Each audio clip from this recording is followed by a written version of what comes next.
quitte les villages. Parce que ce n'est pas encourageant de cultiver et de voir sa culture dévastée par des troupeaux de bœufs et tu ne peux même pas te plaindre devant un juge ou devant un CB.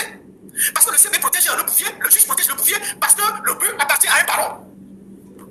C'est pas normal. Donc, vous voulez élever des bœufs, c'est une bonne chose, mais achetez des terrains, clôturez-les. Et évitez d'aller faire des dégâts chez les voisins. Donc, moi j'ai voulu relayer le cri, je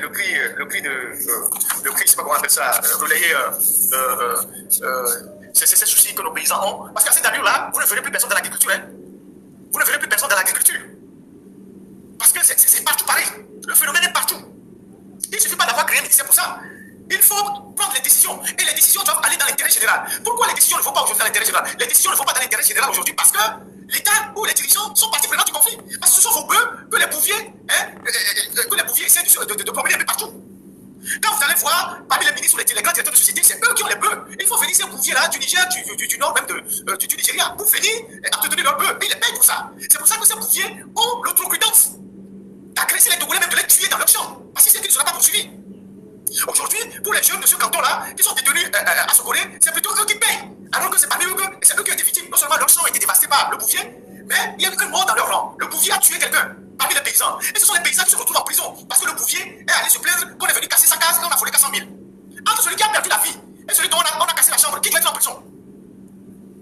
Parce que vous êtes en train de créer des conflits qui vont revenir à la surface. Vous êtes en train d'entretenir des conflits qui vont revenir à la surface. Le Togo est un bout de terre. Le Togo, c'est un bout de terre. Il n'y a pas suffisamment de terre au Togo. Donc, le peu de terre que la nature nous a gratifié, il faut savoir l'utiliser à bon escient.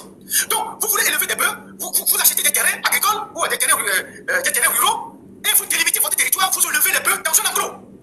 Si vous avez 100 hectares, vous pouvez acheter des chevaux et vous faites les combats et vous vous promenez dans votre champ. En courant avec vos bœufs. C'est ce qui se fait dans le pays.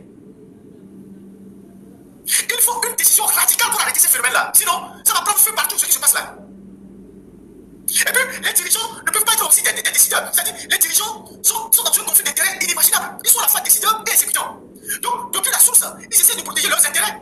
Et donc, en donnant des ordres non écrits aux CB, aux juges, aux chefs de village, qui sont toujours du côté des bouviers contre les paysans.